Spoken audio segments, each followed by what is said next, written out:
ഓം ശ്രീ ഗുരുഭ്യോ നമ. ഓം നമോ ഭഗവതേ വാസുദേവായ. ഹരേ കൃഷ്ണ. ഗുരുവായൂരപ്പ ശരണം. എല്ലാ സജ്ജനങ്ങൾക്കും വിനീത നമസ്കാരം. മുകുന്ദമാലാ സ്തോത്രത്തിലെ ശ്ലോകങ്ങളാണ് നമ്മൾ അനുസ്മരിച്ചു കൊണ്ടിരിക്കുന്നത്. ഇതിനോടകം 39 ശ്ലോകങ്ങൾ നമ്മൾ പഠിച്ചു കഴിഞ്ഞു. ഇന്ന് 40, 41, 42 ശ്ലോകങ്ങളാണ് നമ്മളിവിടെ പഠിക്കാൻ പോകുന്നത്. 40-ാമത്തെ ശ്ലോകം. ത്യജന്തു ബാന്ധവാ സർവേ നിന്ദന്തു ഗുരവോ ജനാഃ തഥാപി പരമാനന്ദോ ഗോവിന്ദോ മമ ജീവനം.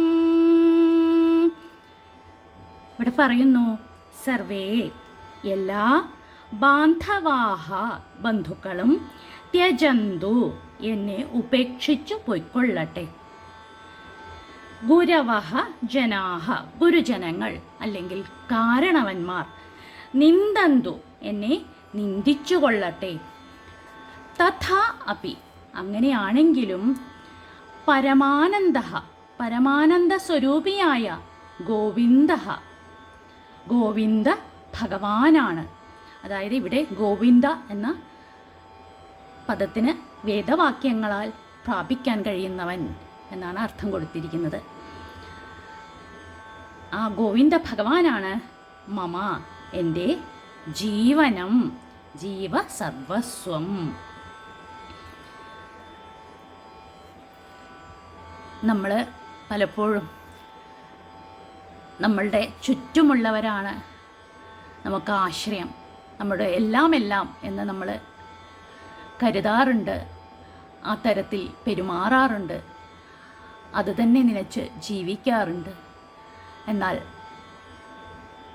എല്ലാവരുടെയും ഉറ്റബന്ധു, ജീവസർവസ്വം എന്നുള്ളത് ഭഗവാനാണ് എന്ന് നമ്മൾ മനസ്സിലാക്കണം എന്ന് പറയുകയാണ് ഇവിടെ. ഇനി 41-ാമത്തെ ശ്ലോകം നോക്കാം. സത്യം ബ്രവീമി മനുജാ സ്വയമൂർധ്വബാഹുർ യോ യോ മുകുന്ദ നരസിംഹ ജനാർദ്ദനേതി ജീവോ ജപത്യനുദിനം മരണേ രണേവാ പാഷാണകാഷ്ഠ സദൃശായ ദദാത്യഭീഷ്ടം.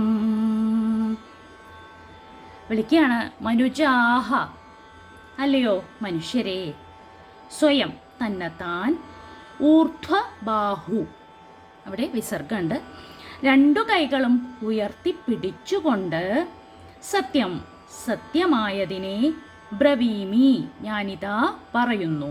എന്താണത്? യഹ് യഹ് ഏതേതു ജീവഹ ജീവൻ, മുകുന്ദ മോക്ഷദാതാവേ, നരസിംഹ മനുഷ്യരിൽ വെച്ച് ഉത്കൃഷ്ടനായവനെ, ജനാർദ്ദന ദുഃഖ നിവാരണത്തിനായി ജനങ്ങൾ ആശ്രയിക്കുന്നവനെ, ഇതി ഇങ്ങനെ അർത്ഥം വരുന്ന നാമങ്ങൾ എന്തൊക്കെയാണത്? മുകുന്ദ, നരസിംഹ, ജനാർദ്ദന എന്നീ നാമങ്ങൾ മരണേ മരണസമയത്തോ, രണേവ യുദ്ധക്കളത്തിൽ വെച്ചോ, അനുദിനം ജപതി ദിവസേന ജപിക്കുന്നുവോ, പാഷാണ കാഷ്ഠ സദൃശായ കല്ലുപോലെയോ മരമുട്ടി പോലെയോ അലിയാത്ത ഹൃദയത്തോടു കൂടിയവനായാൽ പോലും അപി അവന് ഭഗവാൻ എന്തു ചെയ്യും? അഭീഷ്ടം ആഗ്രഹിച്ചതിനെ ദദാതി നൽകും, തീർച്ചയാണ് എന്ന് പറയുകയാണ്. ഇവിടെ എല്ലാ മനുഷ്യരെയും സംബോധന ചെയ്തുകൊണ്ട് സാധകനായിട്ടുള്ള കവി പറയുകയാണ്, മരണസമയത്തോ യുദ്ധക്കളത്തിൽ വെച്ചോ അല്ലെങ്കിൽ ദിവസേനയോ ആര് മുകുന്ദ, നരസിംഹ, ജനാർദ്ദന എന്നീ നാമങ്ങൾ ജപിക്കുന്നുവോ ഉച്ചരിക്കുന്നുവോ അവൻ എത്തരത്തിലുള്ള ആളായാലും അവനെന്താണ്, ആഗ്രഹിച്ചതിനെ ഭഗവാൻ നൽകും, തീർച്ചയാണ് എന്ന് പറയുകയാണ്. ഇനി 42-ാമത്തെ ശ്ലോകം. നാരായണായ നമ ഇത്യമുമേവ മന്ത്രം സംസാരഘോര വിഷനിർഹരണായ നിത്യം ശൃണ്വന്തു ഭവ്യമതയോ യതയോനുരാഗാത് ഉച്ചൈസ്തരാമുപദിശാമ്യഹം ഊർധ്വബാഹു. നാരായണായ നമഃ ഇതി.